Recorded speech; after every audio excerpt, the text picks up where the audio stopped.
출근하면 흩어지는 교회로 또 한 주간 사시는 거예요. 예배당이 너무 따뜻해서 얼굴들이 벌겋고 그분이 오셨어요. 예배당이 너무 더워. 답답하죠, 공기가. 벗으셔도 돼요. 아무도 안 막아요. 욥기 33장입니다. 성경을 펴시고 우리 함께 읽을 건데요. 모르겠다라는 생각을 머릿속에서 지우시고 하나님께서 깨닫게 하실 것을 믿고 우리 이 성경을 천천히 함께 읽으면서 생각하고 또 고민하고 삶에 적용할 수 있었으면 참 좋겠습니다. 33장 누구의 이야기이죠? 네, 엘리후. 엘리후가 굉장히 길게 이야기를 해요. 엘리후가 제일 나이가 어린 사람이었거든요. 그래서 이 사람이 이제 참았어요.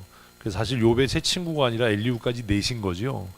욥의 세 친구가 욥을 찾아와서 욥과 이제 변론을 합니다. 논쟁을 하죠. 변증을 하는데 이 엘리후가 옆에서 이제 가만히 듣는 거예요. 듣는데 이 끝이 안 나요.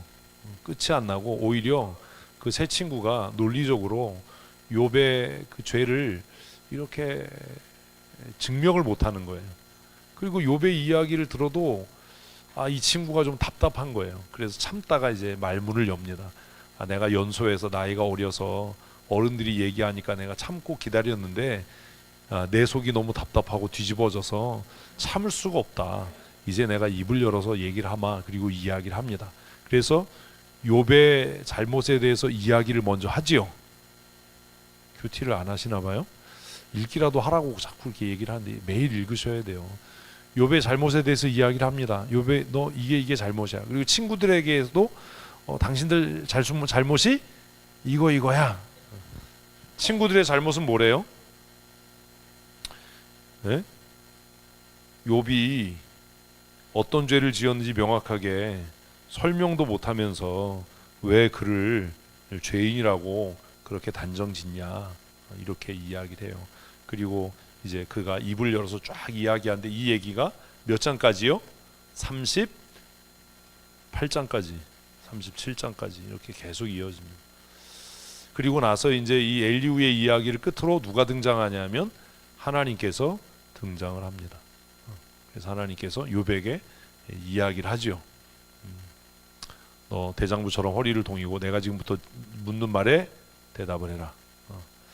미련하고 아둔한데 입을 열어서 이치를 자꾸 헷갈리게 혼란스럽게 하는 사람이 바로 너다. 이러고 이제 하나님께서 쫙 질문을 하세요. 그렇게 해서 욥기가 끝이 납니다. 그래서 우리는 이제 엘리후의 이야기를 함께 읽을 건데요. 1절부터 7절까지가 첫 번째 단락이죠. 예?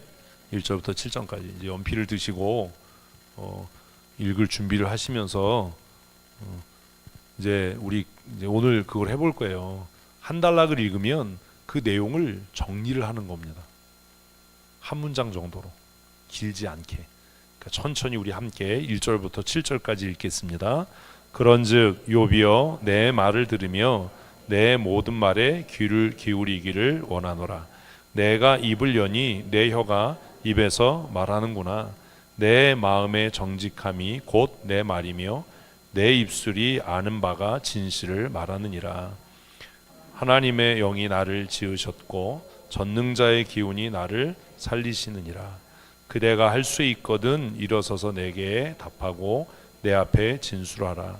나와 그대가 하나님 앞에서 동일하니 나도 흙으로 지으심을 입었은즉 내 위엄으로는 그대를 두렵게 하지 못하고 내 손으로는 그대를 누르지 못하느니라. 이제 이야기했어요. 이제 읽으셨으니까 고개를 드시고 이제 다시 읽지 마시고 큐티 책에다가 한 단락의 내용을 요약을 해보세요. 지금 쓰세요, 빨리. 멍하게 읽지 말고. 다시 읽으면 안 돼요. 다시 읽으면 반칙이에요. 자꾸 연습을 하셔야 돼요.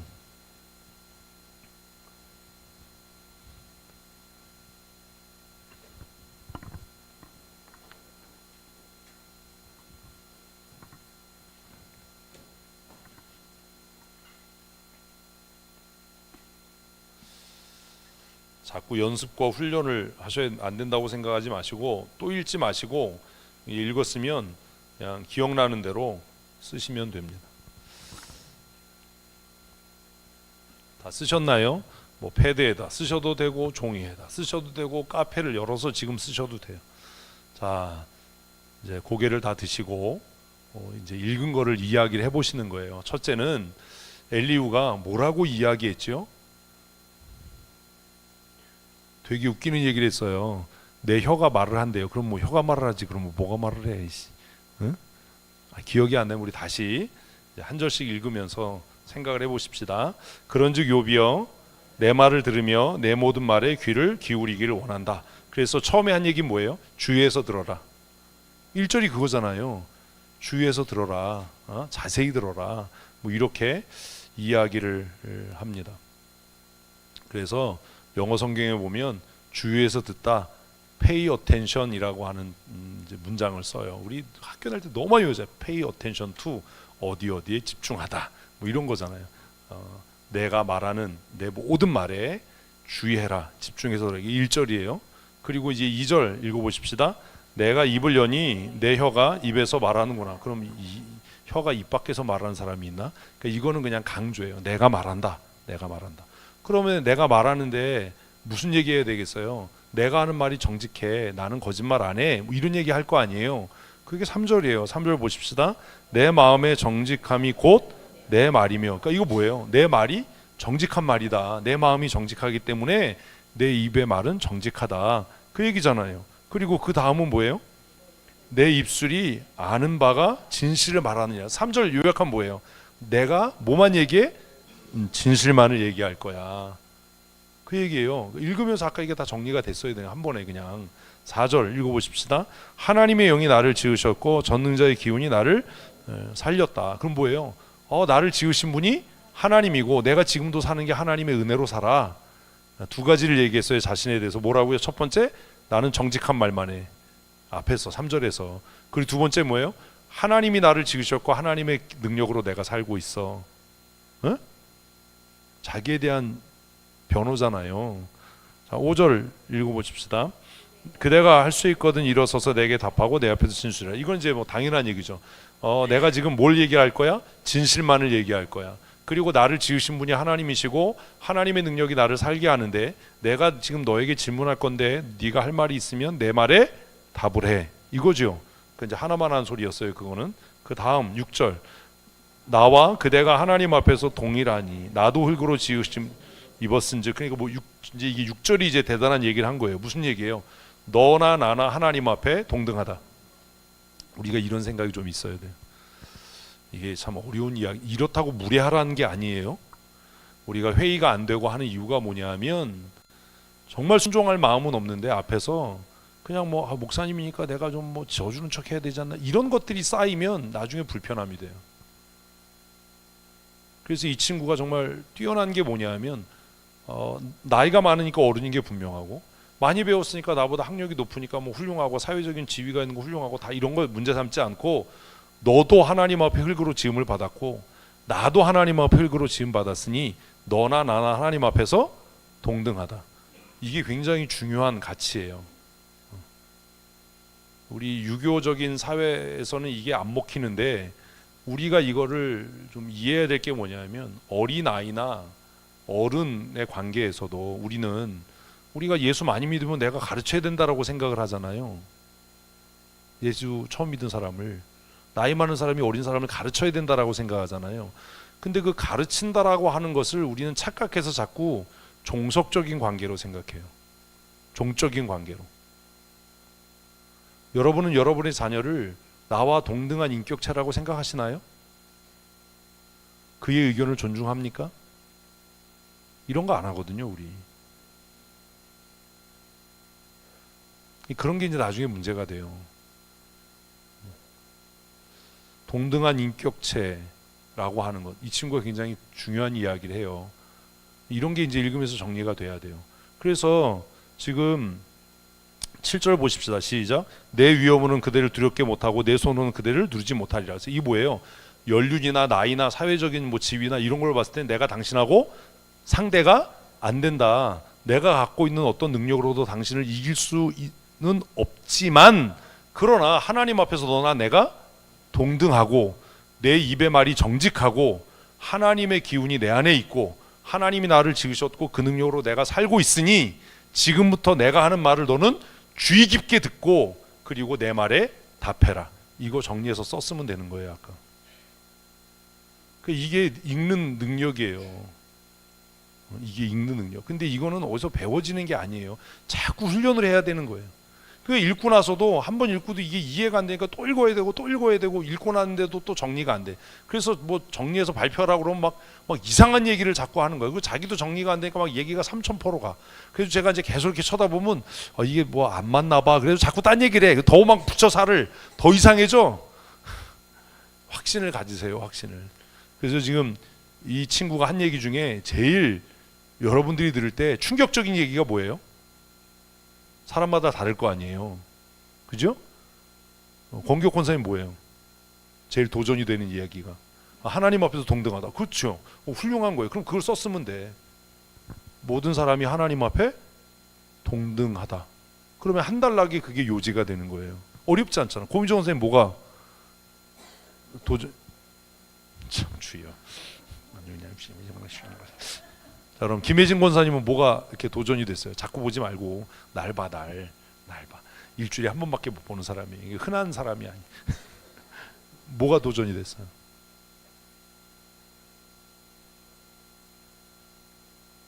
정리가 잘 안 돼. 이게 자꾸 해야 돼. 이거 자꾸 말로 표현을 해야 돼. 또 읽고 하지 마. 이거 바보 되는 훈련을 하는 거니까 그냥 자꾸 아무 말 대잔치를 해야 돼. 근데 그 아무 말 대잔치를 내가 싫어하는 이유가 뭐냐면 그걸 막 길게 늘어뜨리지 말라는 거예요. 이게 아닌가 해서 또 하나 뭐 얘기해보고 또 하나 얘기해보고 더 붙여보고 이런 거 하지 말라는 거냐. 한 문장으로 딱 끝내라는 거예요. 뭐가 인상 깊었어요? 지금 임남 집사가 계속 읽으면서 나 시키면 뭐 할까 지금 그러고 있단 말이에요. 지금 뒤에서 손가락을 만지면서 지금 얼마나 쫄리겠어 뒷사람. 뭐가 인상에 남았어요? 내 위험으로는 당신이 이길 수 없지만 그게 뭐가 캥기는 게 많은가 봐. 쫄리는 게 많은가. 이게 사람마다 다르잖아요. 이렇게 한 단락을 읽고 그 중에 나에게 가장 도전이 되거나 인상 깊었거나 새로운 정보를 얻었거나 양심에 찔리거나 하는 것들을 기록하면 되는 겁니다. 그런 것들을 찾는 훈련을 하는 거예요. 답이 없어요. 근데 이걸 막 장황하게 설명하면 모른다는 얘기예요. 그냥 뭐 하나 뭐 저인망처럼 쌍끌이 저인망처럼 뭐 하나 그냥 주저주저 얘기다 하나 걸려라 뭐 이런 건 안 된다는 거예요. 그러니까 다 간단하게 한 문장으로. 너나 나나 하나님 앞에 똑같은 존재다. 이것도 있지만 또 뭐가 있어요? 하나님이 나를 지으셨고 하나님의 기운으로 내가 살고 있다. 이것도 도전이 되잖아요.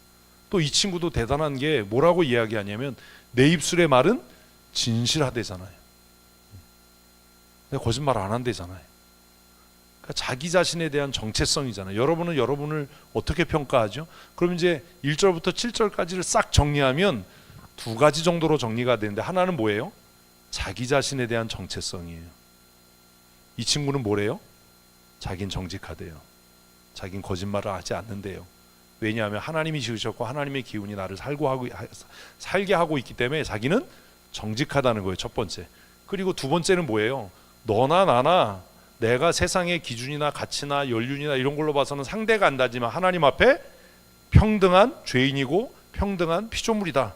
이렇게 둘로 나눌 수 있어요. 이 둘 중에 하나를 썼으면 정말 훌륭한 거예요. 이해를 한 거니까. 저도 지금 처음 읽고 여러분도 지금 처음 읽는 거거든요. 같이. 이게 이제 글을 읽는 훈련을 하는 거예요. 자꾸. 그리고 머리로만이 아니라 자꾸 말을 하셔야 돼요.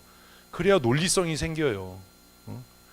논리라고 하는 건 내 고집을 그냥 끝도 밑도 끝도 없이 우기는 게 논리가 아니라 글을 읽고 이해하고 상대편의 말을 듣고 이해하고 평가하고 생각해서 내가 말할 수 있어야 논리성이 있는 거지. 그건 아니고 내 생각이 무조건 옳아. 이건 논리가 아니에요. 이건 똥고집이지. 똥고집하고 논리는 그래서 다른 거예요. 이런 훈련이 자꾸 되셔야 돼요. 특별히 주일학교 교사, 진장, 또 앞으로 말씀 사역을 하기를 원하시는 분들, 누군가에게 선한 영향력을 끼치고 교회에서 좋은 지도자로 선한 영향력을 끼치고 존경받기를 원하는 사람이라면 반드시 이런 훈련을 해야 돼요. 근데 이렇게 정리한 것이 결국 뭐가 되냐 하면 이게 기독교 세계관이 돼요. 아니 나도 그게 안 되는데 무슨 애들한테 기독교 세계관을 가르치겠다는 거예요. 나도 그게 정리가 안 되는데. 그래서 이 지금 첫 번째 달 읽으면 첫 번째 항상 정직해야 한다. 누군가에게 떳떳하려면 스스로 자신의 정직함에 대해 뭐 할 수 있어야 된다? 자부할 수 있어야 된다. 개런티할 수 있어야 된다. 나 정직한 사람이야 라고 스스로 얘기해야 돼. 입만 열면 거짓말하는데 그 사람이 어떻게 사람에게 존경받고 인정받겠냐고요. 이럴 때 이렇게 얘기했다, 저럴 때 저렇게 얘기하고 자기 편할 대로 말을 뒤집는 사람이 어떻게 좋은 지도자가 되겠어요. 그러니까 이제 그런 걸 배우는 거야. 내가 누군가에게 뭐가 있으려면, 권위가 있으려면, 누군가에게 충고하고 권면할 그런 위치에 서려면 말 바꾸면 안 된다. 항상 뭐 해야 된다? 정직해야 된다. 그리고 내 자신의 정직함에 대해 내 자신이 뭐 할 수 있어야 된다? 자부할 수 있어야죠. 보증할 수 있어야죠. 그냥 아무 생각 없이 나오는 대로 얘기했다가 아까 얘기할 때 왜 그러고 지금 그랬어요. 아니 뭐 내가 깜빡했지 뭐. 이 사람 다른 사람한테 권면하면 안 되는 사람이 누가 그 말을 듣겠어요. 손해가 되더라도. 그래서 이걸 하나를 배우는 거죠. 좋은 지도자, 누군가에게, 나이 많은 사람에게라도 힘있게 내가 권면하려면 어때야 된다? 정직해야 돼. 그리고 내 정직함의 그 보증이 하나님이셔야 한다라고 하는 것. 그죠? 그리고 또 이제 우리 여기서 이제 배우는 기독교 세계관이 뭐야? 하나님 앞에서 모든 사람은 평등하다. 그러니까 사회적으로 나보다 신분이 높다고, 나보다 뭐 돈 많다고, 나보다 많이 배웠다고 해서 그 사람 앞에서 쫄 필요 없다. 반대로 나보다 가난하고 나보다 어리다고 해서 내가 그 사람한테 군림하려고 하지 말아야 된다. 이것도 배우는 거잖아요. 이게 기독교 세계관이. 근데 이런 게 정리가 안 되는데 무슨 기독교 세계관으로 무슨 뭐 아이들을 양육하고 무슨 이게 안 되잖아요. 그런 훈련을 해야죠. 그래서 하나님 앞에서 모든 사람은 다 어때요? 평등해요. 동등해요. 동등한 인격체예요. 어린아이를 대할 때도, 나이 많은 사람을 대할 때도 그런 어떤 성경적인 가치가 있어야죠. 그래서 이제 요백이 그러는 거예요. 내가 사회적으로는 당신에게 내가 뭘로 당신을 이길 수 있겠냐? 연륜이나 뭐 재산 정도나 사회적인 명성 이런 거 봤을 때 내가 당신에게 뭐라고 갖다가 될 수도 없지만, 그러나 하나님 앞에서 너와 내가 동등하지 않냐? 그러니 내가 하는 말에 주의 깊게 들어라. 자세히 들어라. 그리고 할 말 있으면 답을 해라. 굉장히 중요한 태도잖아요. 이런 걸 배우는 거예요. 이걸 정리하는 거예요. 첫 번째 단락에서. 그러면 요 1절부터 7절까지만으로도 세미나도 할 수 있고요, 권면도 할 수 있고요, 신방도 할 수 있고요, 설교도 할 수 있고요, 다 할 수 있어요. 내가 이것만 정리가 되면 뭐 성경적 지도자, 성경적 리더십 할 수 있잖아요. 첫 번째 어때야 된다? 이런 거잖아요. 첫 번째 뭐 그래야 된다. 두 번째 세상 앞에 쫄지 말아야 된다. 뭐 이런 거잖아요. 이런 것들 이렇게 정리하면 이것만으로도 훌륭한, 이 짧은 걸로도 뭐 세미나를 하든 무슨 뭐 부흥회를 하든 공과를 하든 이게 되는데, 이게 안 되니까 이런 훈련을 먼저 하셔야 돼요. 매일. 7절까지가 그거였어요. 첫 번째 단락이. 그죠? 자신의 변호, 자신의 그 정체성에 대한 이야기. 자, 8절부터 두 번째 단락이 시작되거든요. 두 번째 단락이 12절까지입니다. 이제 이런 생각을 하고 읽으면서 정리를 하시는 겁니다. 8절부터 읽습니다. 그대는 실로 내가 듣는 데서 말하고 나는 그대의 말소리를 들었느니라.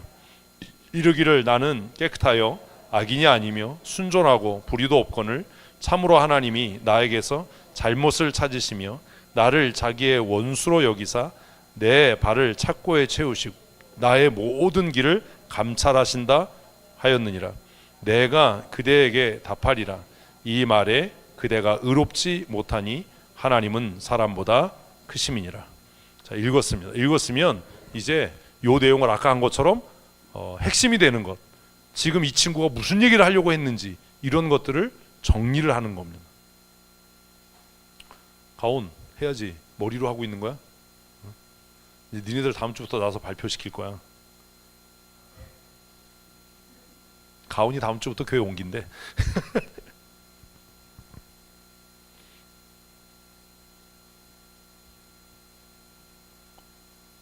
뭐라도 쓰셔야 돼요. 그냥 생각하지 말고 뭐라도 쓰셔야 돼요. 머릿속에 있는 거하고 표현되는 거하고는 달라요. 그래서 이걸 이렇게 쓰는 것도 중요하지만 정리해서 누군가에게 말을 해야 돼요. 말을 하면서 정리가 또 되거든요. 내가 뭐가 부족한지를 그때 알게 되거든요. 다 쓰셨죠? 자, 그러면 이제 우리 8절부터 내용을 다시 한 절씩 읽으면서 정리를 할 거예요. 별로 어렵지 않습니다. 별로가 아니라 전혀 어렵지 않습니다. 8절 읽겠습니다. 그대는 실로 내가 듣는 데서 말하였고 나는 그대의 말소리를 들었느니라. 무슨 얘기예요? 내 상상이 아니다 이거죠. 그죠? 이게 증거라는 거예요. 이게 증거다. 그러니까 우리가 무언가를 평가하고 판단하려면 무엇에 근거해서? 전에 들은 것이 아니라 내가 들은 걸로. 이 친구가 그 얘기하는 거예요. 누가 뭐라 그랬어? 이걸로 움직이는 사람처럼 어리석은 사람이 없어요. 누가 뭐라 그랬어? 이렇게 움직이면 그 사람은 누군가에게 이용당하기 딱 좋은 사람이에요. 응? 그러니까 지금 이 친구가 하는 얘기가 뭐예요? 내가 듣는 데서 말했고 나는 너의 목소리를 직접 들었다. 아, 그런 거구나. 여기서 벌써 하나 이렇게 배우잖아. 아, 그럼 내가 누군가에 대해서 어떤 일에 대해서 평가하려면, 어떤 것에 대해서 우리가 정죄하거나 뭘 하려면 누가 뭐라 카더라가 아니라 내가 직접 보고 들은 것을 근거로 해서 평가해야 한다. 그거 하나 배우는 거예요. 그래서 그 얘기를 쓴 거예요. 내가 듣는 데서 말하지 않았냐. 내가 전해 들은 소리 아니다. 네가 내가 듣는 데서 말하지 않았냐. 8절 그거잖아요. 이렇게 정리하는 거예요. 이게 뭐가 어려워요. 9절 읽어보십시다. 이르기를, 그래서 이제 이 뭐예요? 이제 욥이 직접 했던 얘기를 쫙 정리한 거예요. 이게 다야 내용이.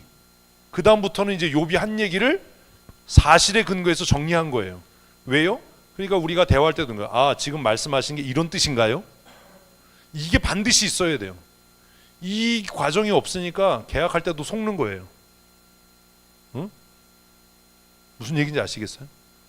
그 이해가 안 되거나 뭐 중요한 뭐 결정을 하거나 계약할 때 지금 하신 말씀이 이런 내용 맞나요? 라고 다시 한번 확인을 해야죠. 그리고 사인을 해야죠. 나중에 보면 계약서에 그거 없었는데요. 그때 그렇게 말씀하셨잖아요. 나 그런 의미 아니었는데요. 언제 내가 그런다고 그랬나요? 이러면 자기만 바보 되는 거예요. 그러니까 지금 이 친구가 욥이 한 얘기를 다시 정리해서 핵심을 가지고 욥에게 묻는 겁니다. 네가 이렇게 말했지? 라고. 그러면 욥이 자기가 한 얘기가 아니면 뭐라고 그러겠어요? 난 그런 의미 아닌데? 그러면 다시 그럼 무슨 뜻인지 정확하게 얘기해 주세요. 이래야 되는데 우리는 왜 문제가 생기냐면 상대편의 얘기를 어떻게 해요? 자기 방식으로 해석을 하는 거야. 그러니까 뭐 갖고 와 그러면 자기가 생각해서 아, 이거 갖고 오라는 거보다 잘 모르면 뭐 갖고 오라는 거예요? 라고 다시 물어야 되는데 갖고 와. 이거 갖고 오라는 게 아닌데 난 이거라고 생각했는데? 이런 바보가 어디 있어요. 그리고 이제 시킨 사람이 짜증이 나잖아요. 아씨 그것도 제대로 못하네. 말을 제대로 해야지. 둘 다 바보예요. 둘 다 바보. 그러니까 이 친구가 훌륭한 게 그거예요. 욥이 한 말을 일목요연하게 다시 정리해서 네가 이렇게 말했지. 그러니까 우리가 대화를 하거나 무언가를 할 때 명확하지 않으면 뭐 해야 된다?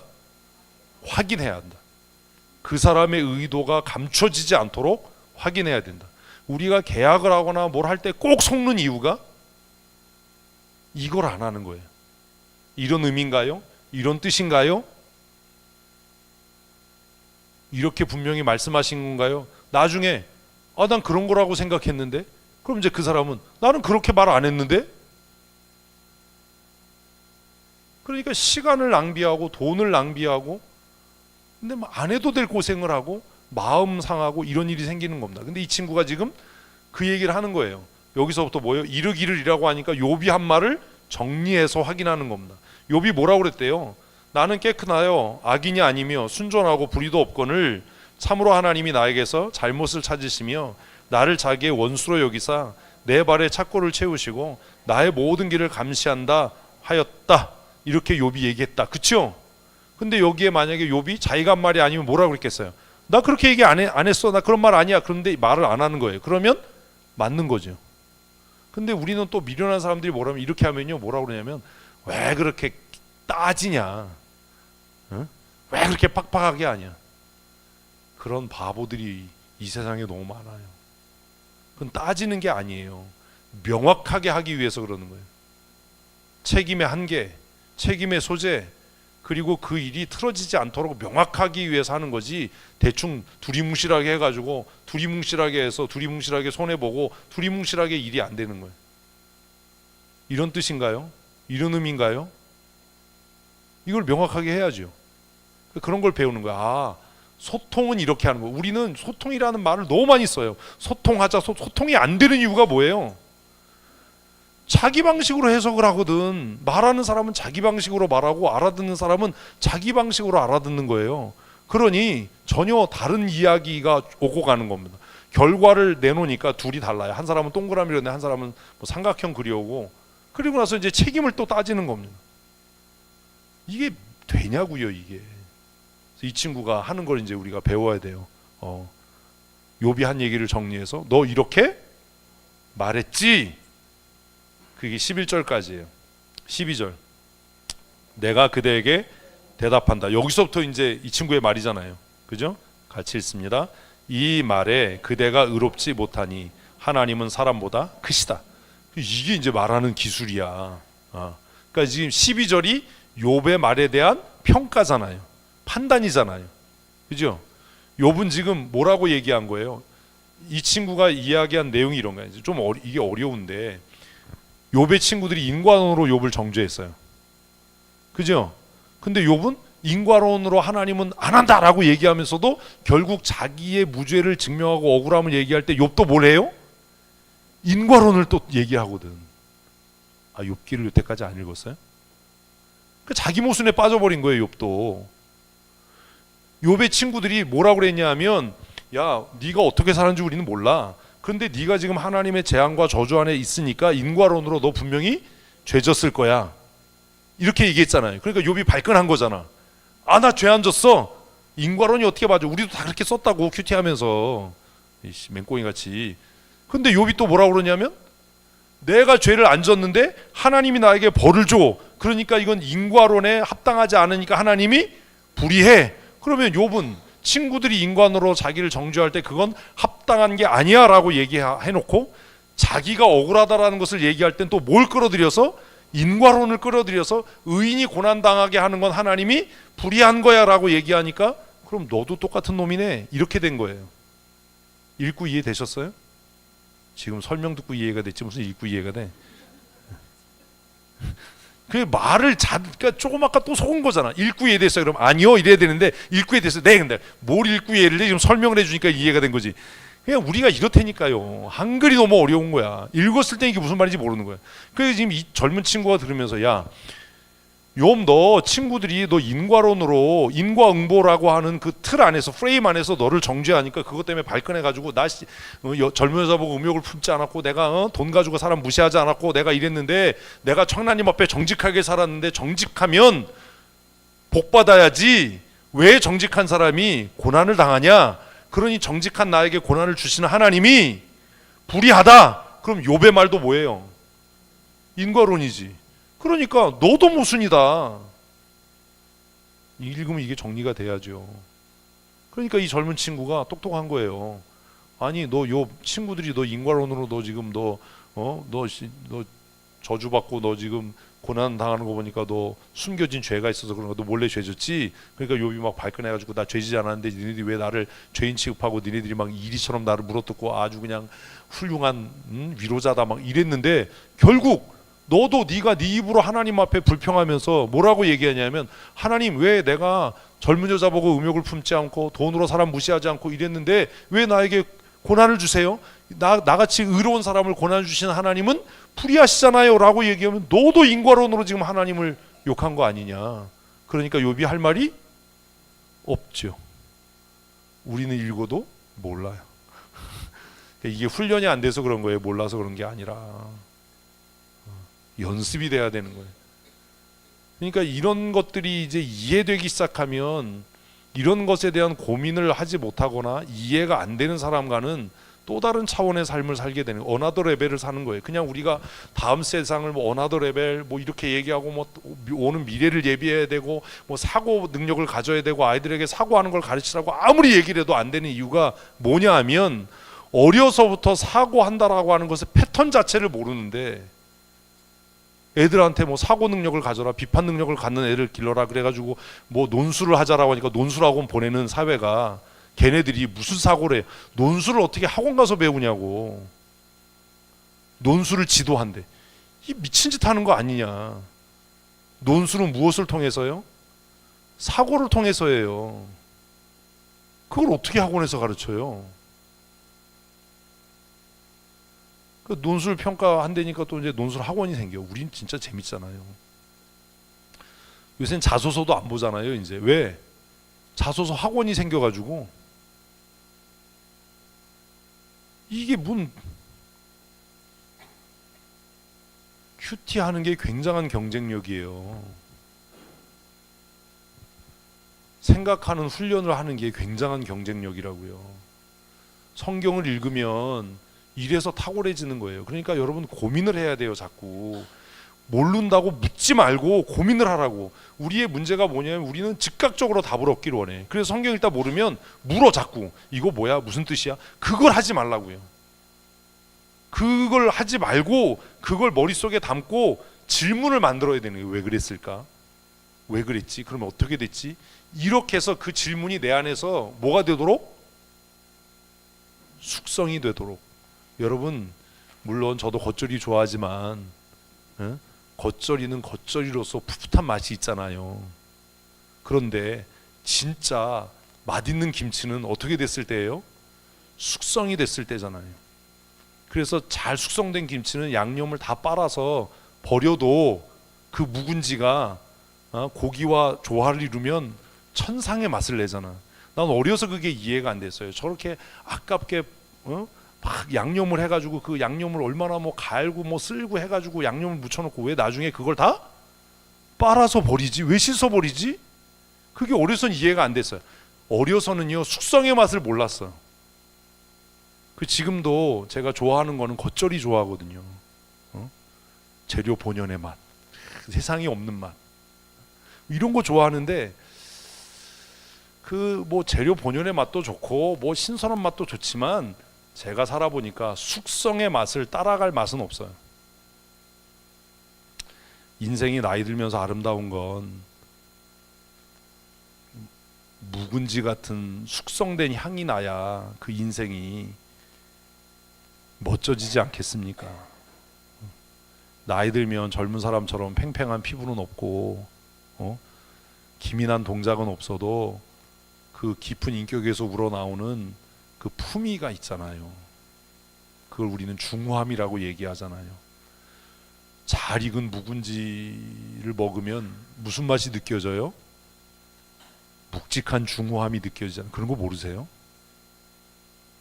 커피도 그렇거든요. 값볶은 커피는 가벼워요. 라이트하다고. 그래서 막 먹으면 산뜻하고 이래. 그런데 조금 이렇게 로스팅해서 한 일주일 조금 지나간 커피들은 그때부터 무슨 맛이 나요? 묵직한 맛이 나요. 중후한 맛이 난다고.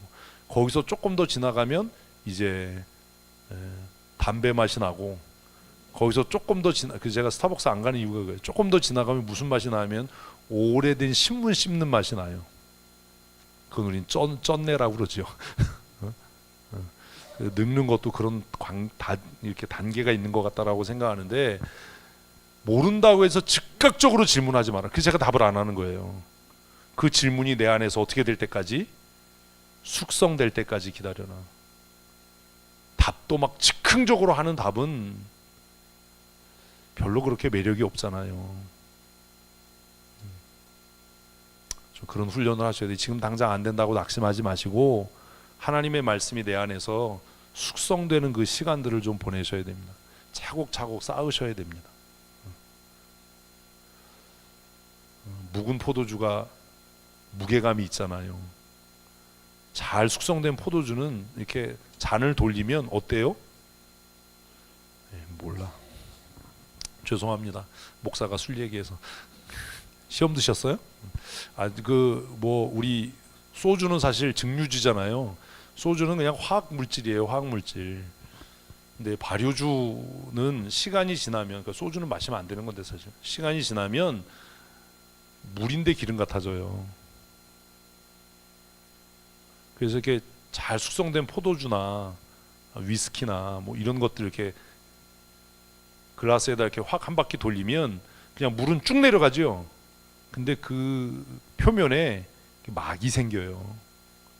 그래서 와인 마실 때 이렇게 돌리는 거 뭣도 모르고 돌리고 아유 참 5천 원짜리 와인 백날 돌려봐라 씨. 우리나라에서 그 마트에서 파는 와인은 그건 와인도 아니요. 그 나라 가면 뭐 500원, 1,000원짜리 그 와인 수입해가지고 그런 게 좀 다른 거예요. 그 포도가 그냥 발효돼서 알코올이 됐는데, 그런데 이렇게 글라스에 담아서 돌리면 그게 유막처럼 이렇게 막이 생겨요. 그것만 봐도. 그래서 소믈리에들은 이제 그런 것들을 한번 보죠. 그래서 얼마나 막이 고르게 생겨지는가, 향이 얼마나 깊은가, 그리고 그 맛에 얼마나 무게가 있는가. 술을 취하기 위해서 먹는 사람들은 이건 좀 저급한 거고,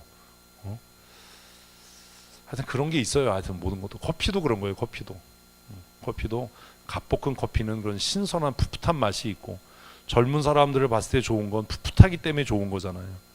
근데 나이 든 사람이 또 좋은 건 어때서 좋아요? 무게감이 있잖아요. 중후하고. 근데 나이 들어도 철이 안 들면 어떡하지 그건?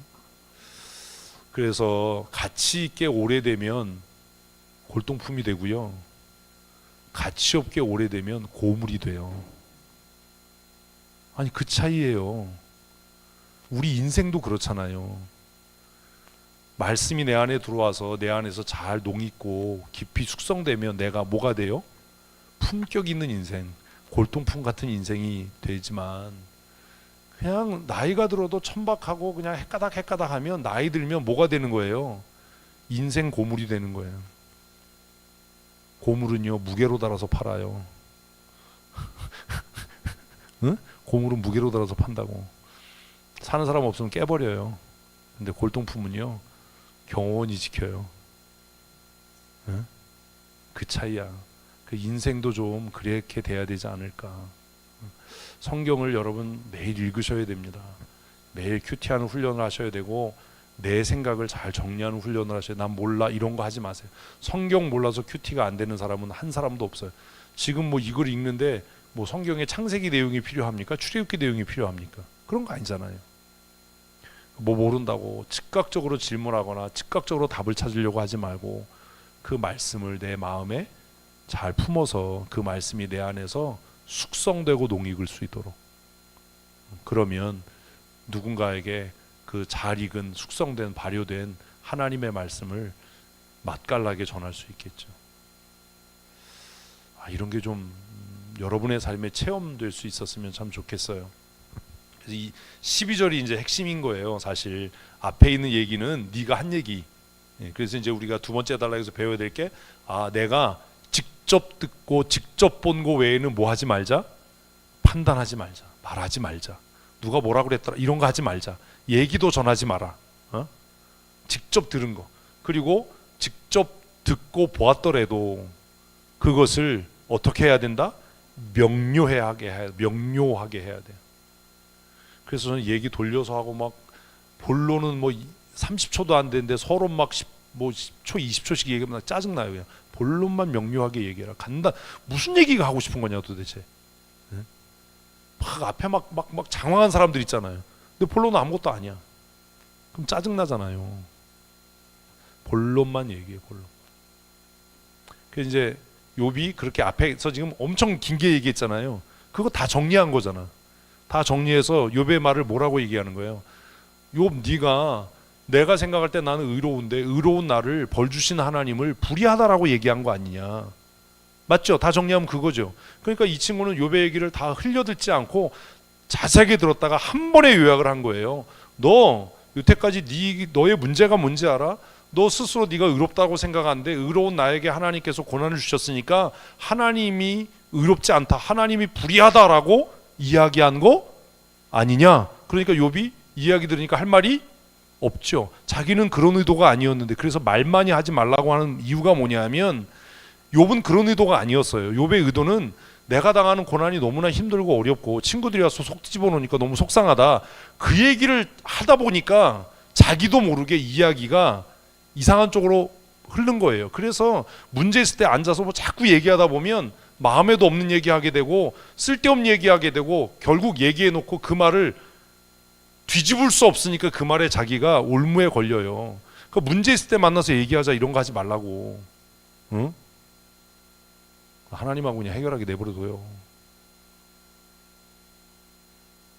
자기가 뱉어놓고 이제 해결이 안 되는 거잖아요. 그러니까 욥도 이제 가만히 들으니까 자기가 한 말이 결국은 그렇게 된 거야. 우리도 읽으면서 그랬잖아요. 결국 욥이 탄식하다가 보니까 무슨 얘기한 거예요? 나는 한 번도 죄진 일이 없다. 곁눈질 한 적도 없다. 돈 없는 사람 무시하거나 학대한 적도 없다. 임금을 체불한 적도 없다. 내가 하나님 앞에 이렇게 정직하게 살았는데 왜 하나님은 나에게 벌을 주냐? 그러니까 결국 네가 너의 의로움으로 하나님을 불의하다 한 거 아니냐? 이렇게 정리가 돼버린 거니까 욥이 할 얘기가 없지요. 여기에 대해서 12절 마지막 평가가 뭐예요? 하나님이 하시는 일을 인간이 어떻게 다 이해할 수 있니? 이거예요. 12절이 그 얘기예요. 12절 뭐라고 얘기했어요? 내가 그대에게 답하리라. 이 말에는 그대가 의롭지 못하다. 네 이 말이 틀렸다라는 거죠. 왜요? 하나님은 사람보다 크시다. 이 말에 하나님이 하는 일을 네가 다 이해할 수 있어? 이거잖아요. 그래서 제가 여러분에게 얘기했잖아요. 이해가 안 되면 야, 하나님이 깊은 뜻이 있는 거야. 이러고 입 다물고 있어야지 왜 주절주절 떠드냐. 하나님의 일을 네가 다 이해할 수 있어? 때로 우리가 신앙생활하면서 부당하다는 일을 만나게 되고 난 잘못한 건데 왜 내가 이런 고난을 겪지? 이럴 때 함부로 입을 열면 안 되는 이유가 이거예요. 왜요? 하나님의 생각을 내가 다 알 수 없고 하나님의 크심을 내가 다 담을 수 없기 때문에 이 젊은 친구가 정말 대단한 얘기를 한 거예요. 하나님은 너보다 크시다. 아멘. 그래서 이 12절을 결론으로 하면 이 두 번째 단락의 요지가 뭐예요? 하나님은 나보다 크시다. 근데 이걸 구체적으로 하면 내 생각보다 크시다. 내 경험보다 크시다. 내가 갖고 있는 돈보다 더 크시다. 내가 의지하는 무엇보다도 크시다. 내가 옳다라고 판단한 그것보다도 하나님 크시다. 이거를 배운 사람은 섣불리 함부로 이게 옳아, 이게 원칙이야, 이렇게 해야 돼 라는 말을 안 할 겁니다. 이걸 배운 사람은. 왜요? 이 세상의 모든 원칙과 표준은 누구예요? 하나님이에요. 내가 생각하는 게 표준이 아니에요. 내가 경험한 게 전부가 아니에요. 욥은 지금 하나님에 대해서 뭘로 얘기하는 거예요? 내가 경험한 것, 내가 알고 있는 것, 내가 율법을 통해 배운 것. 그런데 우리가 살아봐야 70년이에요. 우리가 살아봐야 80년이라고. 그런데 하나님은요. 그러니 우리가 옳다라고 생각하고 내가 의롭다라고 생각하고 이게 원칙이야, 이게 맞는 거야 라고 주장하는 건 하나님 앞에서 아무런 의미가 없는 거예요. 어떤 사람이 천문학자에게 그런 질문을 했어요. 우리가 우리 생애에서 외계인을 만날 확률이 있습니까? 첫 번째 질문이 뭐냐면 외계인이 존재할까요? 그 질문에 대해서 천체 물리학자가 존재한다라고 자기를 믿는다. 그럼 우리가 살아있을 때 외계인을 만날 가능성이 있습니까? 라고 질문했을 때 그 천체 물리학자가 뭐라고 그러냐면 가능성 없다라고 얘기를 해요. 왜? 전체 우주의 나이를 생각할 때 그냥 뭐 하나님의 창조 이런 거 빼고 일반 과학에서 전체 우주의 나이를 생각할 때 지구에 존재하는 시간은 1초도 안 된다. 이것도 이해가 안 되나? 다 문과생이라서. 우주 전체가 존재하는 시간을 생각하면 지구가 이 우주상에 존재하는 시간을 시간으로 계산하면 1초도 안 된다. 0.5초나 0.3초 될 거다. 그 0.1초나 0.3초 되는 지구가 존재하는 시간에 인간이 출현한 시기는 0.001초 정도 될 거다. 그 0.001초 되는 그 찰나의 순간에 외계 행성으로부터 와서 지구인과 조우를 할 수 있는 확률은 빵이다. 그러니까 천체 물리학자의 생각으로는 외계인이 확률적으로 있을 수밖에 없지만 우리가 외계인을 만날 확률은 빵이다. 이런 거예요. 그래서 내가 저 친구 좀 공부했네. 물론 박사님인데 공부를 안 했겠어요. 똑똑하네. 우리는 뭐 외계인을 만날 것 같잖아요. 이건 확률적으로 안 된다는 거예요. 그런데 보세요. 그러면 그 천체 물리학자의 이론을 그냥 우리가 받아들여도 그러면 전체 우주 나이를 가지고 생각할 때 하나님, 이건 계산이 안 되는 거잖아요. 그러니까 감히 내가 표준이야, 내 생각이 옳아, 내 경험으로는 이게 맞아 라고 하는 우리의 생각 자체가 얼마나 오만한 거냐. 그러니까 신본주의와 인본주의의 차이는 그거 하나예요. 뭐가 기준이냐. 많은 사람들은 예수 믿으면서도 뭐가 기준이에요? 내 경험. 내가 아니에요. 내 경험, 내가 알고 있는 지식, 내가 가지고 있는 정보가 기준이에요. 그런데 저와 여러분이 가지고 있는 경험과 지식이 하나님의 지식과 경험에 비하면 무슨 의미가 있습니까? 설령 하나님께서 불의한 자를 의롭다라고 하신들 그게 하나님의 불의함이 되겠습니까? 될 수가 없는 거잖아요. 왜? 지금 우리가 볼 때 뭐 고미자 권사님이 불의해, 그래서 불의한 사람이야 라고 하지만 우리는 고미자 권사의 5분 뒤를 몰라요. 지금 고미자 권사님이 불의해요. 그런데 고미자 권사님이 5분 뒤에 정말 눈물로 회개를 했어. 그러면 불의한 사람입니까? 의로운 사람입니까? 무슨 말인지 이해되세요? 권기옥 권사님이 너무 의로워. 그래서 우리가 저 사람 참 의로운 사람이야 라고 생각하지만 5분 뒤에 교회 문 밖에 나가다가 기분 나쁘다고 왜 그랬어? 차로 누굴 들이받아서 쥐포를 만들었어. 인포지, 인포를 만들었어. 그러면 그때도 의로운 사람입니까? 아니잖아요. 그러니 우리가 알고 있는 고미자의 생애, 또 권기옥의 생애라고 하는 걸 생각하면 그냥 그 삶의 한 파편인 것뿐이에요. 우린 그걸 보고 그 사람을 의롭다 혹은 불의하다라고 얘기하지만 하나님은 고미자의 5분 후, 고미자의 10분 후, 권기옥의 5분 후, 권기옥의 10년 후를 아시니까 하나님께서 지금 우리가 보기에 불의해 보이는 고미자를 의롭다라고 하셔도 우리는 아니요, 저 사람 불의한데요 라고 할 수가 없는 거예요. 이해되세요? 우린 이걸 이해를 못해요. 그래서 지금 당장 보이는 거 그걸로 이 사람 문제 있어, 불의해. 그 사람의 5분 뒤, 10분 뒤를 네가 아냐? 그 사람이 정말로 지금은 그게 불의한 행동을 실수로 했든 고의로 했을지라도 그가 5분 후에 10분 후에 그것 때문에 너무나 마음이 아파서 통회하고 금식하고 회개했다면 하나님은 그를 뭐라고 이야기할 텐데? 의롭다고 얘기할 텐데. 그렇다면 네가 생각할 때 불의한 그를 의롭다고 하신 하나님이 불의한 거냐? 이 논리예요 지금. 그러니까 함부로 누군가에 대해서 불의하다, 의롭다라고 판단하지 말아야 한다. 굉장히 어렵죠.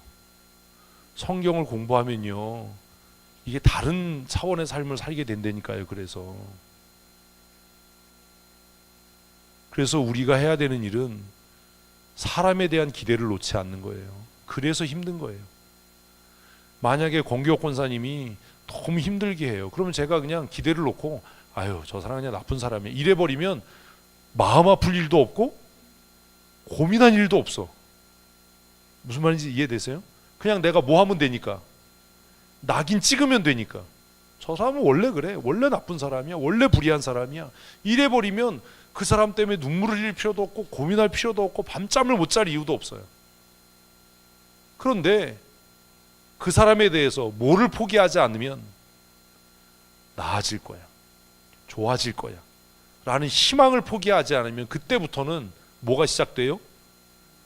불면의 밤이 시작되는 거예요. 괴로움의 시간이 시작되는 거예요.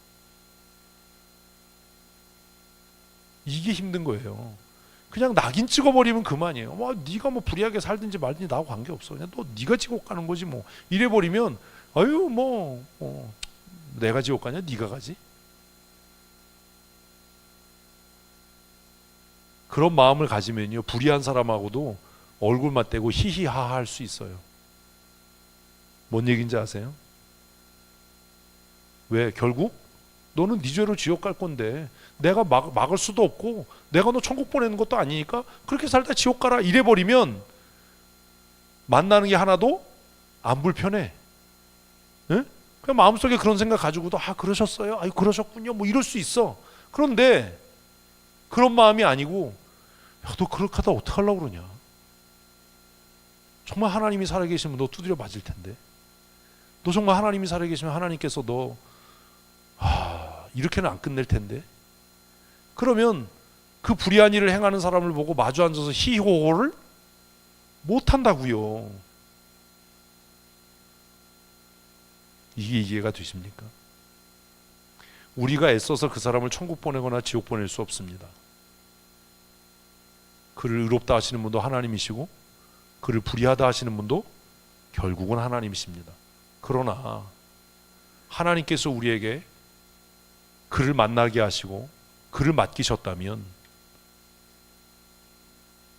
하나님이 포기하기 전까지 우리가 포기하면 안 되지 않습니까? 이게 관계가 어려운 거예요. 욥기를 읽으면서 이런 것들을 너무 많이 만나게 되는 거예요. 그래서 이 친구가 젊은데 너무 똑똑한 거야. 어떻게 이런 논리를 펴지? 그래서 한마디로 끝내는 거야. 하나님이 너보다 크시다. 이런 걸 배우는 거예요. 이게 이제 기독교 세계관이야. 어떤 상황에도 하나님 이해가 안 돼요. 하나님 불의해요. 어떻게 나한테 이러실 수 있어요를 할 수 없는 이유는 하나님이 나보다 크시다. 나는 내 인생의 5분 뒤를 알지 못한다. 5분이 뭐예요? 1분 뒤도 모르는데. 그렇잖아요. 거룩한 모습으로 예배당에 왔다가 가는 사람이 천국 갈 사람인지, 사람들이 다 손가락질하면서 저 사람 부정한 사람이야, 저 사람 사기꾼이야, 도둑놈이야 라고 손가락질 받던 사람이 예배당에 나와서 눈물로 회개하고 정말 변해서 새 사람이 돼서 그 사람이 천국 갈 사람인지 우리는 알 수 없어요. 우리가 권면해서 그 사람을 천국 보낼 수 없어요. 그건 하나님께서 하실 일이에요. 그러나 우리가 해야 할 일은 누구도 낙인 찍거나 정죄하지 않고 그에 대한 희망을 포기하지 말아야 하는 겁니다. 교회가 생명력을 잃어가는 이유가 뭔지 아십니까? 너무 빨리 낙인 찍어버리는 거예요. 우리가 전도할 때도 전도에 대한 부담을 더는 쉬운 방법이 뭔지 아세요? 저 사람은 하늘이 두 쪽 나도 예수 안 믿을 사람이야 라고 낙인 찍어버리면 우리가 그 사람의 영혼에 대해서 자유할 수 있어요.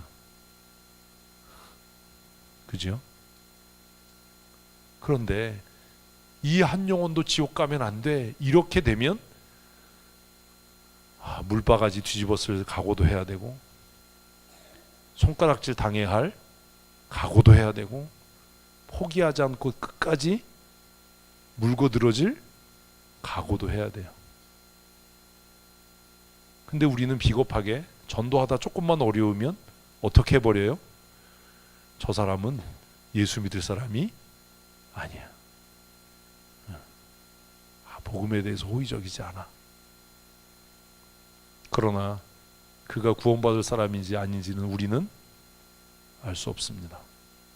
편하고 쉬운 길로 가려고 하지 마십시오. 이 친구가 대단한 얘기를 한 거예요. 한마디로 끝냈잖아. 하나님은 너보다 크시다. 이제 이런 걸 정리하는 거예요. 그 두 번째 단락 이제 벌써 두 가지가 나왔잖아. 내가 직접 듣고 보기 전에는 평가하지 마라. 그리고 그 사람의 말이 선명해질 때까지 정리해서 확인해야 된다. 그죠? 그리고 어떤 일을 우리가 경험하고 만나더라도 우리가 무엇을 알더라도 하나님은 나보다 크시다. 한 단락 한 단락이 이렇게 굉장히 중요한 기독교 세계관들이 있어요. 그러니 하나님에게는 불의함이 없습니다. 아멘. 우리가 때로 당할 때 불의함이 있잖아요. 고미자 권사님은 왜 어려서부터 류마티스 관절염에 걸렸는지 아세요? 모르잖아요. 얼마나 하나님을 원망하신 시간들이 있었겠어요. 그죠? 하나님 나한테 왜 이러세요? 그런 시간들을 보내거든요, 우리가. 저도 그랬거든요. 아니, 대학에 이유 없이 떨어졌는데 왜 하나님이 원망이 안 되겠어요? 같이 공부했던 애들 다 원하는 대학에 그렇게 다니는데 그게 왜 슬픔이 안 되겠어요? 왜 하나님 나한테 왜 이러세요? 근데 시간이 지나면서 인생을 살면서 배우게 되는 게 그거예요.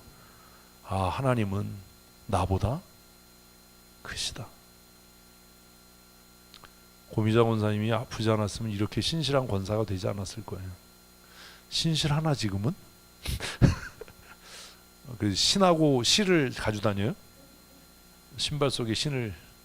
그렇잖아요. 저도 아마 제가 이제 뭐 결과론이지만 제가 원하는 공부를 계속 했다면 좋은 목사가 되지는 않았을 겁니다. 그러니 우리가 이해할 수 없는 고난이 하나님의 선하심이라고 하는 것을 우리는 믿어야만 합니다. 그런 걸 욥기를 통해 배우는 거예요. 그러니까 이 젊은 친구가 굉장히 똑똑한 거죠. 두 번째 단락까지 우리가 읽었습니다. 13절부터 18절까지가 세 번째 단락입니다.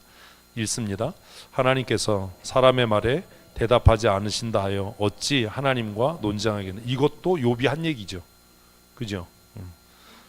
14절 하나님은 한 번 말씀하시고 다시 말씀하시되 사람은 관심이 없도다. 사람이 침상에서 졸며 깊이 잠들 때나 꿈에나 밤의 환상을 볼 때에 그가 사람의 귀를 여시고 경고로서 두렵게 하시니 이는 사람에게 그의 행실을 버리게 하려 하심이며 사람의 교만을 막으려 하심이라. 그는 사람의 혼을 구덩이에 빠지지 않게 하시며 그 생명을 칼에 맞아 멸망하지 않게 하시느니라. 정리를 하십시오. 어떤 말씀에 내게 도전이 됐는지, 또 어떤 새로운 발견한 지식이 있는지, 또 어떤 깨달음을 얻었는지 이런 것들을 이렇게 정리를 해보시는 겁니다. 정답이 없으니까 그냥 아무 말이나 하셔도 됩니다.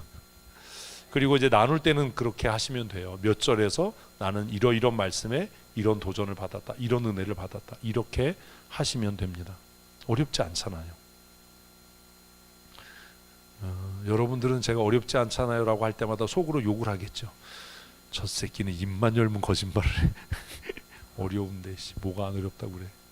근데 사실 어렵지 않아요.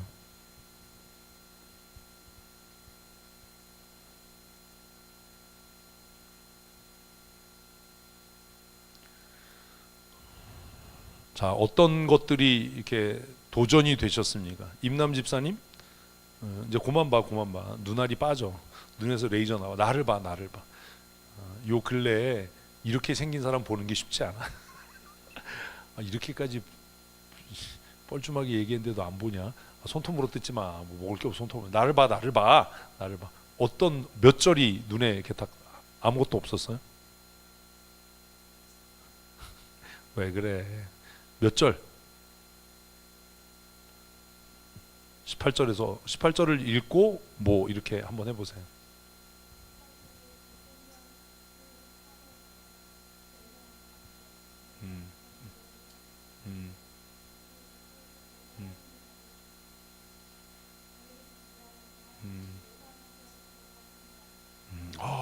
정말 잘했어. 그런 거잖아. 왜 이렇게 잘하는데 왜 이렇게 힘들게 그래?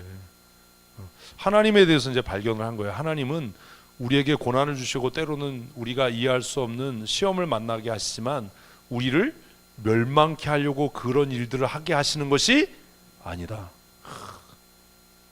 가온이야, 이제 때가 왔어. 네 실력을 보여줄. 몇 절? 크게 다 들리게 좀 씩씩하게. 14절 읽고.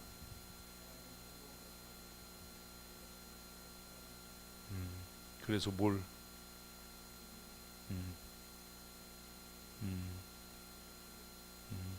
그렇지, 네가 관심이 없어서 성경을 안 읽는 거지, 나쁜 새끼야. 아, 나도 가온이하고 같은 생각을 했어요. 저도 지금 읽으면서 아, 그렇다. 하나님은 우리에게 끊임없이 말씀을 하신다. 어떻게? 구약에는 선지자를 보내셨고 또 친히 하늘의 언어를 땅의 글로 쓰셔서 성경을 우리에게 주셨고 지금도 목회자들을 세워서 하나님의 말씀을 끊임없이 우리에게 전달하신다. 1년에 52번의 설교를 듣게 하시고, 그런데 문제가 뭐예요? 우리가가 아니고 내가 그 말씀에 관심이 없는 거다. 그래서 망하는 거다. 정말 잘했어. 안 어렵잖아, 그지? 자꾸 해야 돼. 이렇게 한번 발표하고 나면 그 말씀이 너의 삶을 지키는 중심이 될 거야.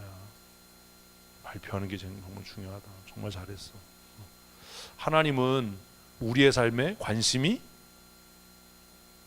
많으셔요. 아멘. 가온이가 얘기했잖아요. 하나님은 내 삶에 관심이 많으셔서 나에게 지금도 말씀하신다. 문제는 내가 그 말씀에 관심이 없는 게 문제다. 설교를 잘하고 못하고가 중요한 게 아니고 내가 그 말씀을 들으려고 하지 않고 관심이 없는 것이 문제다. 그럼 누나가 또 가만히 있으면 안 되잖아. 몇 절? 딴 거 해야지 자존심이 있지. 14절 동생이 했는데 몇 절? 이제 또 하나 골라야 되니까 이제 또 어려운 거야. 응? 응. 응.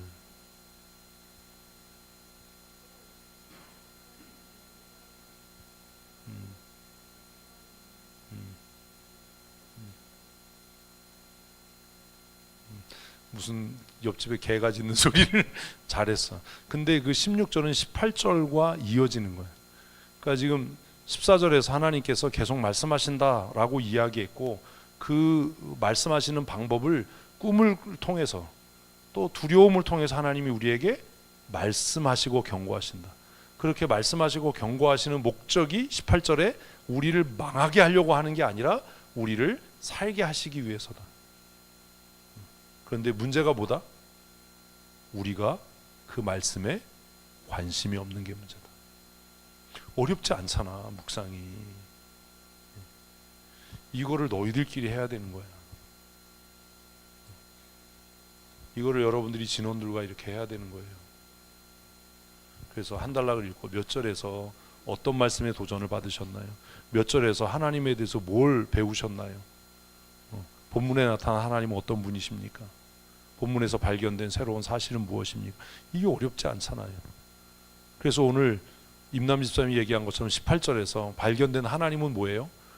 우리를 사랑하셔서 경고하시고 두렵게 하시고 책망을 통해서라도 우리를 죽지 않도록, 우리가 멸망하지 않도록 우리에게 은혜를 주시는, 생명을 주시기를 원하시는 좋으신 아버지이시다. 이렇게 이제 문장을 만들면 훌륭하잖아요.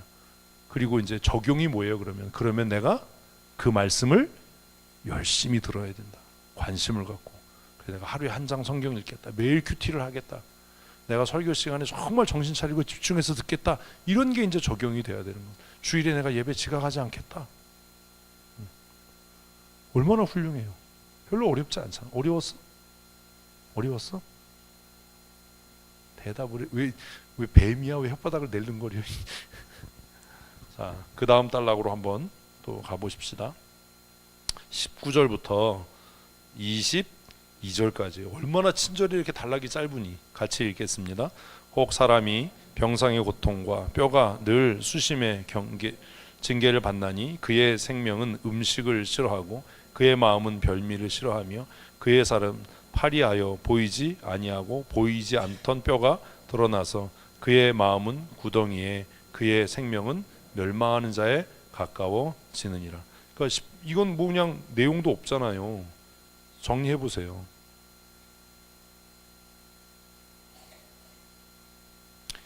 19절부터 22절. 이거는 내용이 아니라 구조로 지금 설명이 돼야 되는 부분입니다. 19절부터 22절까지는 무슨 얘기예요? 19절부터 22절까지 다 정리하셨나요? 천천히 해보십시오.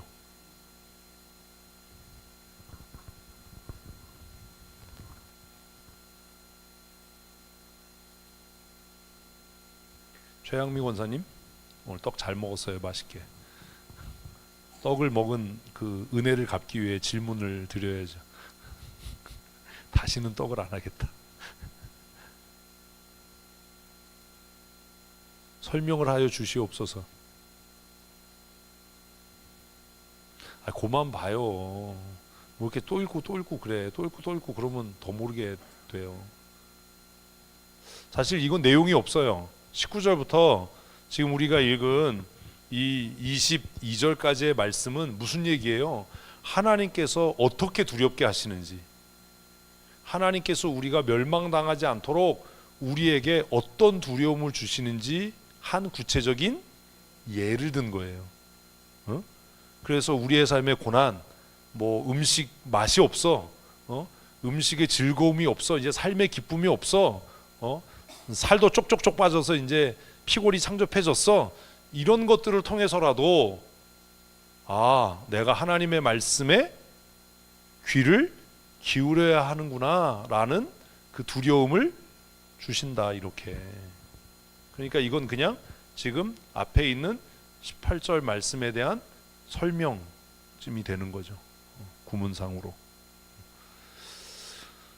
그래서 이런 것만 정리하시면 어렵지 않아요. 혹은 이라고 해서 혹은 앞에 18절에 사람의 혼을 구덩이에 빠지지 않게 하시며 그 생명을 칼에 맞아 멸망치 않게 하시지만 하나님이 때로 우리를 병상의 고통과 뼈가 늘 쑤심의 징계를 통해서 음식을 싫어하고 별미를 싫어하는, 또 그래서 결국 살이 쪽쪽쪽 빠져서 뼈가 드러나 보이고 마음이 심란하고 불편해지고 이런 것들을 통해서 하나님의 말씀에 귀를 기울이고 관심을 갖도록 하셔서 마침내 멸망당하지 않게 하시는 게 하나님의 열심이다.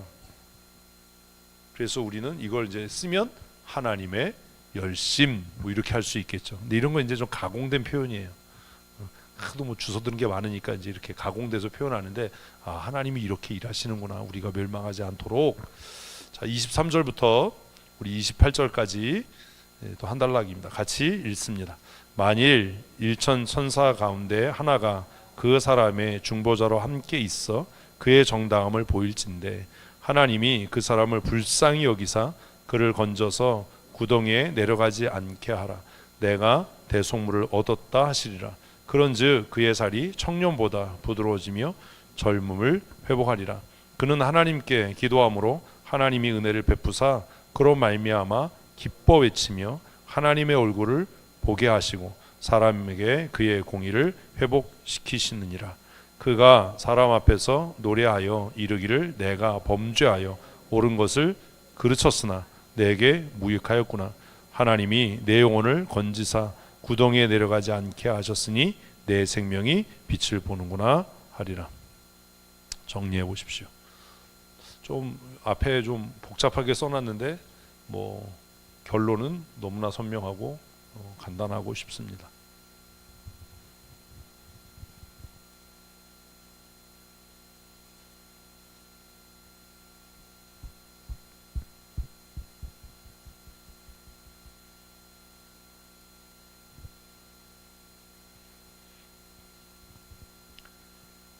좀 어려우신가요? 요게 조금 까다로운데 내용이 천천히 읽으면 뭐 그렇게 어렵지 않은 내용입니다.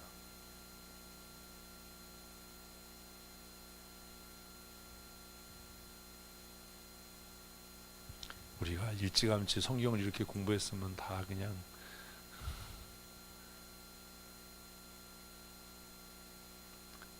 자 이제 다시 읽으면 안 돼요. 다시 읽으면 어떻게 해? 또 읽으면 모르겠어? 자 제가 질문을 할 테니까 그럼 본문을 보지 말아요. 이거 자꾸 제가 계속 얘기하는데 한 번 읽고 나면 보지 말아야 돼요. 이거 자꾸 보면 바보 되는 훈련을 하는 거예요. 그냥 읽은 거를 머리가 기억을 하고 있어요. 어? 여러분의 머리는 훌륭하고 탁월하고 뛰어나서 한 번 읽으면 기억을 합니다.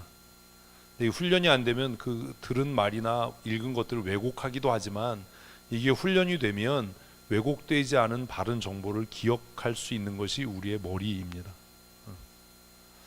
자, 지금 한 얘기 중에 우리에게, 욥에게, 우리 인생에게, 욥을 포함한 우리 인생에게 뭐가 있다면, 그치, 중보자가 있다면 그거 다 기억을 하잖아요. 중보자가 있다면. 그런데 지금 욥기가 구약이에요, 신약이에요? 구약이죠. 그리고 욥기 시작하면서 얘기했잖아요. 이게 뭐보다 먼저? 창세기보다 먼저 쓰여진 거예요. 그러니까 이 젊은 친구에게도 무슨 개념이 없는 거예요? 중보자의 개념이 없는 거예요. 어떤 중보자? 메시아로서의 중보자의 개념이 없는 거예요. 그러니까 1만 천사 중에 단 하나라도 우리의 죄를 대신할 중보자가 있다면 이거예요. 이게 다예요. 이 얘기는. 응?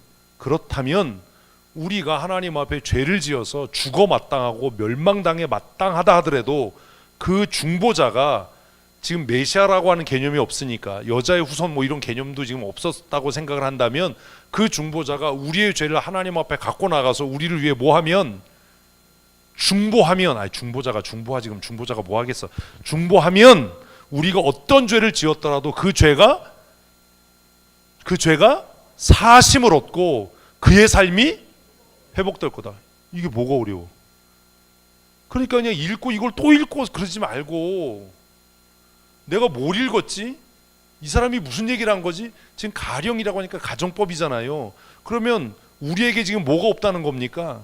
중보자가 없어서 우리가 죄를 지었을 때 우리의 죄를 하나님 앞에 대신 고해줄 중보자가 없어서 우리가 구원을 못 받는 거지만 1만 천사, 1천 천사 중에 하나라도 천사 중에 우리를 대신하는 뭐가 있어서, 중보자가 있어서 그 중보자가 하나님 앞에 우리의 상황을 아뢰면, 고하면 우리가 어떤 죄를 지었든지 그 징계로부터 사하심을 얻고 우리의 인생이 회복될 거다. 어려워요? 이 훈련이 안 된 거예요. 그러니까 읽고 또 읽지 말라고. 또 읽는다고 해결이 안 돼. 그러니까 아까 얘기했잖아. 읽고 나서 모른다고 이거를 또 읽거나 곧바로 질문하지 말고 그것을 마음속에서 논리적으로 추론하고 생각을 하는 훈련을 하라는 거예요. 그러니까 지금 이 친구는 아직 중보자에 대한, 그러니까 우리가 이걸 읽으면 은혜인 거죠. 그럼 여기에다 뭐라고 적용을 쓸 수 있어요? 메롱, 나는 예수 그리스도가 내 중보자다. 그러니 내가 어떤 죄를 지어도 내가 예수의 이름으로 하나님 앞에 나아가면 하나님께서 내 삶을 회복해 하실 줄로 믿는다. 아멘. 얼마나 훌륭한 적용이에요. 아, 이러면 또 마음 놓고 만판 죄를 짓나? 뭐가 있으니까? 중보자가 있으니까. 그럼 마음대로 하세요. 아니, 그러니까 성경이 어렵지 않아요. 우리가 훈련이 안 된 것뿐이야. 이렇게 이제 거칠게 얘기했잖아요. 근데 이걸 이제 그렇게 정리해 놓고 이게 훈련이 되다 보면 나중에는 세련되게 정리하는 훈련이 돼요. 근데 이렇게 큐티하는 훈련이 되면 말을 할 때도 조리 있게 하게 되고 상대편의 말을 들을 때도 이해가 빨라요. 그러니까 헛소리 안 하고 뭐 본론에서 뭐 벗어난 뚱딴지 같은 소리 안 하고 뭐 이게 된다고, 삶이.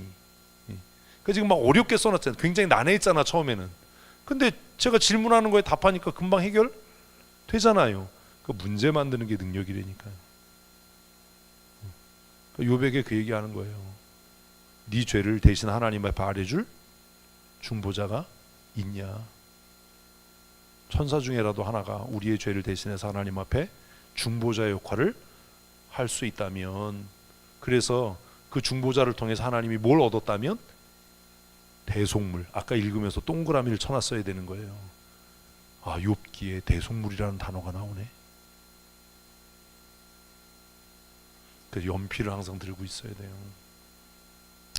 24절, 하나님이 그 사람을 불쌍히 여기사 그를 건져서 구덩이에서 내려가지 않게 하라. 내가 대속물을 얻었다 하시리라. 그러니까 예수님께서 내 죄를 위한 대속물이 되셔서 내가 하나님 앞에 범죄해도 하나님이 나를 구덩이에 내려가지 않도록 지키신다. 아멘. 네.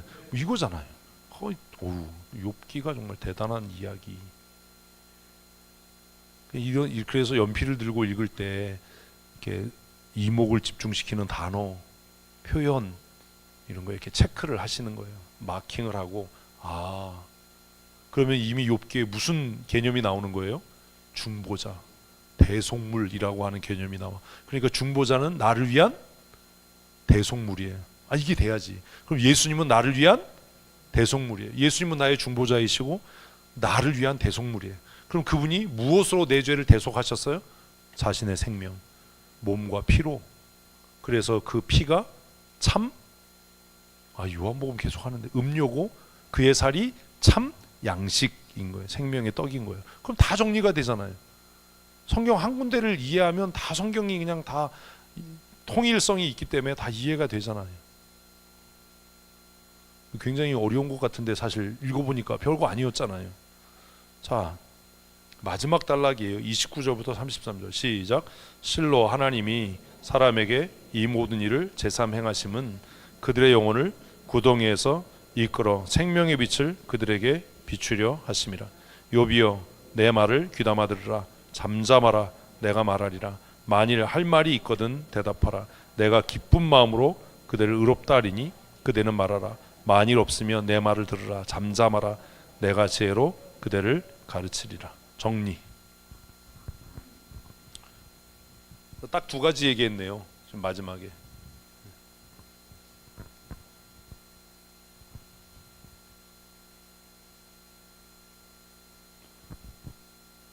가오나 매일 큐티 이렇게 해야 돼. 그럼 뭐 언어 영역은 끝나는 거야. 근데 언어 영역만 끝나지 않아 이러면. 얘도 수학 못 푸는 이유가 수학 문제가 뭘 구하라는 건지 몰라서 못 풀잖아. 문제가 해석이 안 되잖아. 읽고도.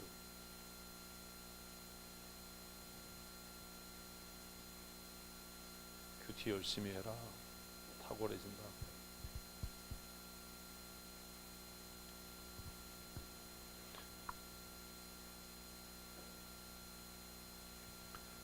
자, 이 친구가 이제 이 33장에서 말하고 싶은 결론이 뭡니까? 33장에서 말하고 싶은 결론이 뭐예요? 말을 못해. 하나님께서 우리의 인생에 고난을 주신 이유는 우리를 구원하시고 생명을 주시기 위함이다. 이게 어렵지 않잖아요. 그러니까 고난이 다가올 때 그 고난에 대해서 설명하고 내가 왜 그랬는지 이런 짓거리 하지 마라. 이 친구 하는 얘기가 뭐예요?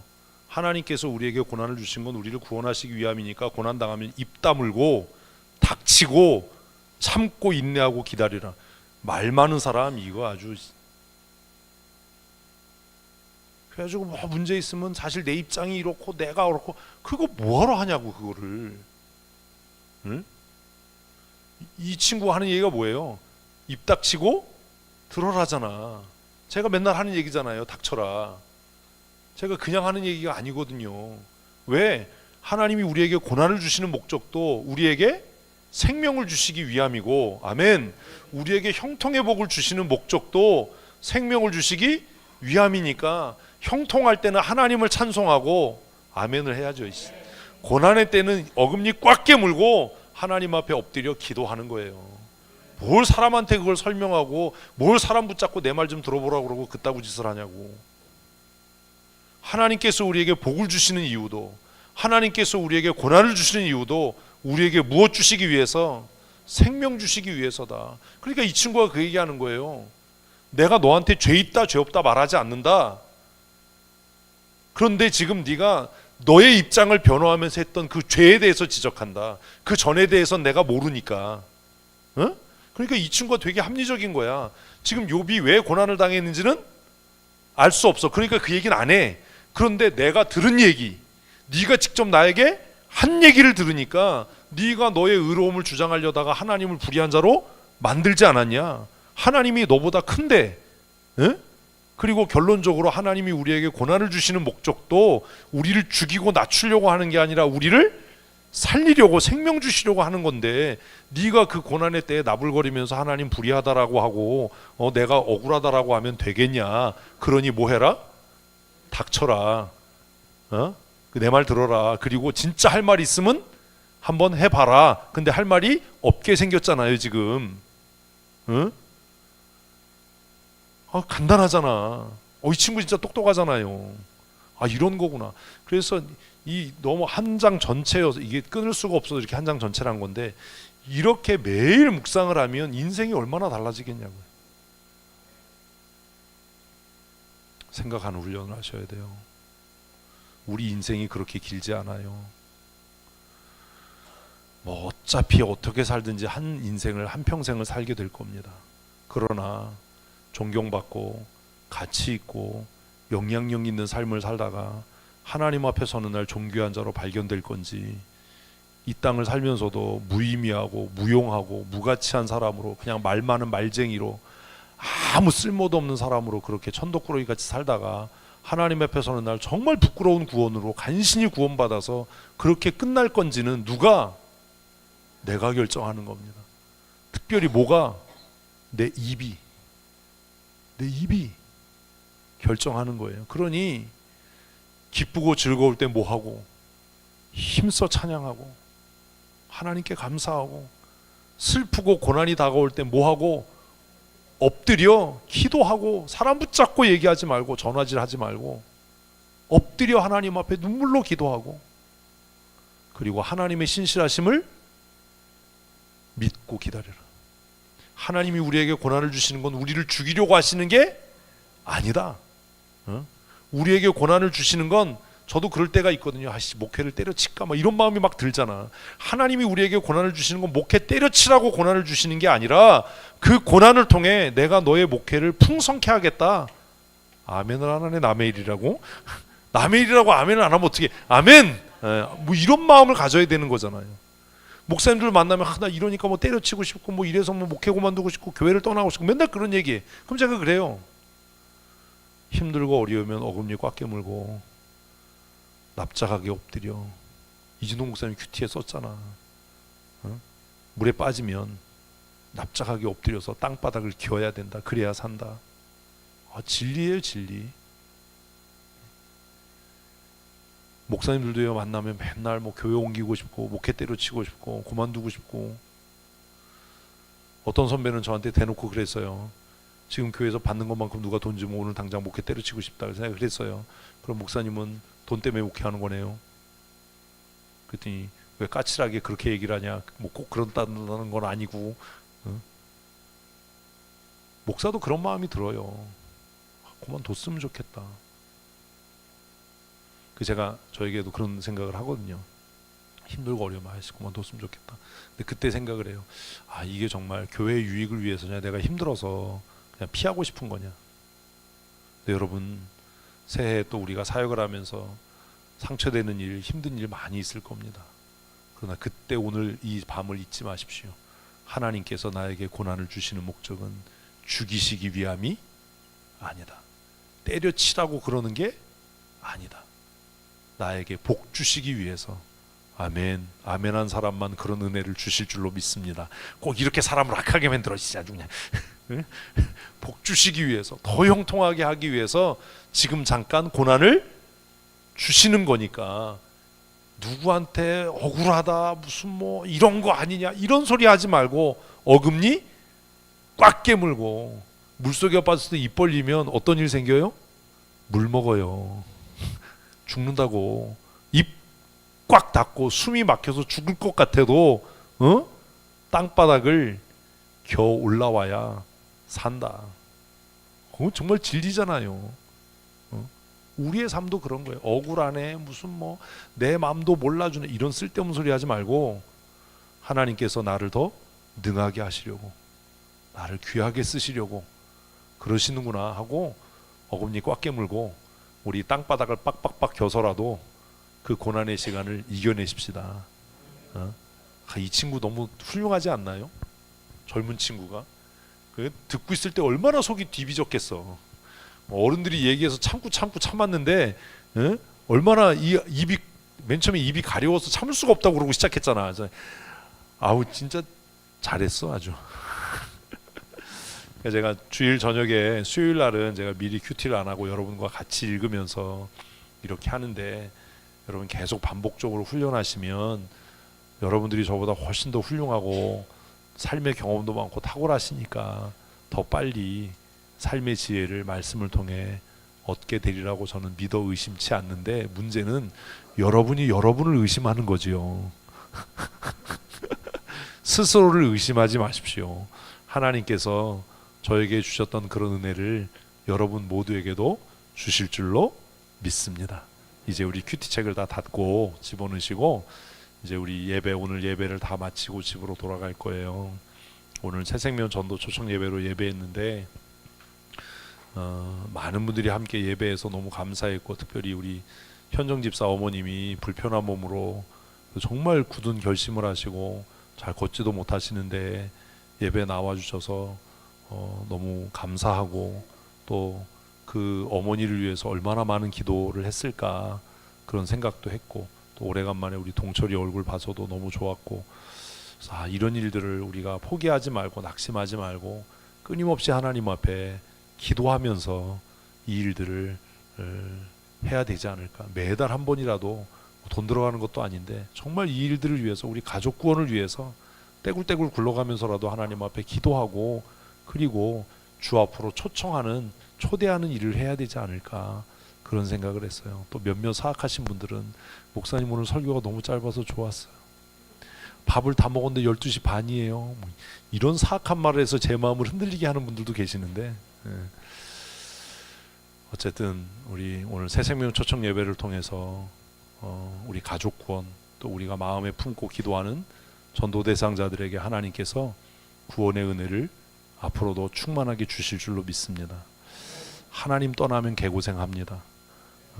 그 둘째 아들처럼 아버지를 떠나면, 아버지의 감시를 벗어나면 자유를 만끽할 것 같고 기쁘게 즐겁게 살 수 있을 것 같았는데, 아버지 떠나니까 쥐염 열매도 못 먹는 신세가 되는 거예요.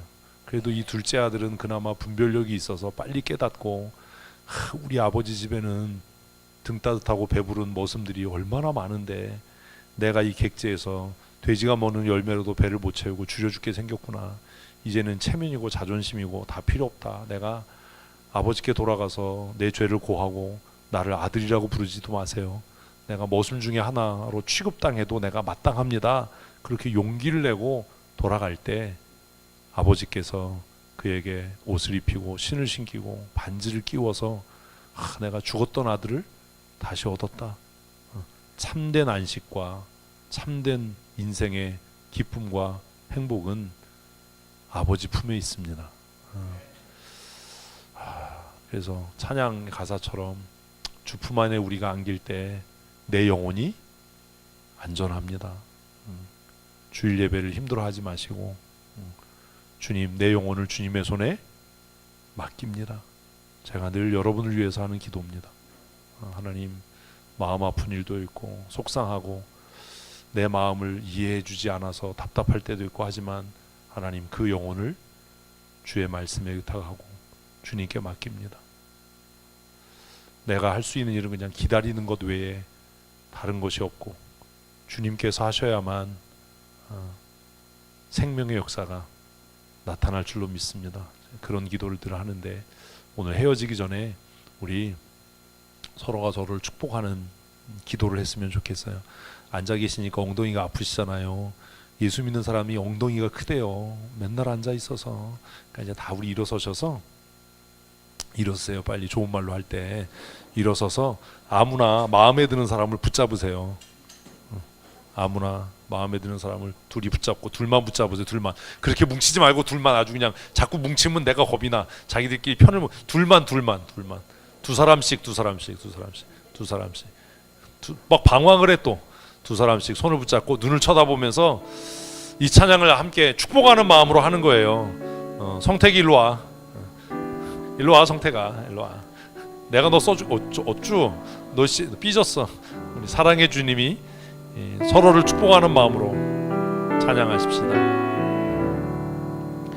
우리의 연약함을 위하여 고난당하시고 십자가에 높이 달려 대속의 제물 되신 우리 구주 예수 그리스도의 그 크시고 놀라우신 사랑하심과 독생하신 아들 예수 그리스도를 이 땅에 우리를 위하여 대속의 제물로 보내신 아버지 하나님의 크고 놀라우시며 측량할 수 없는 은혜와 생명을 다하신 사랑하심과 성령님의 교통하시며 역사하시고 아버지 하나님의 사랑을 깨달아 알게 하시며 진리로 하나 되게 하시고 한 뜻 되게 하시며 성도를 서로 있는 모습 그대로 존중하고 사랑하며 신뢰하여 거룩한 사랑의 공동체, 믿음의 공동체 되게 하시는 성령 하나님의 강권적인 은혜와 충만케 하시는 역사하심이 오늘 기쁨으로 주 앞에 나와 예배하고 충만함으로 일상의 삶으로 돌아가는 사랑하는 성도들 머리머리 위에와 그들의 가정과 그들이 내일부터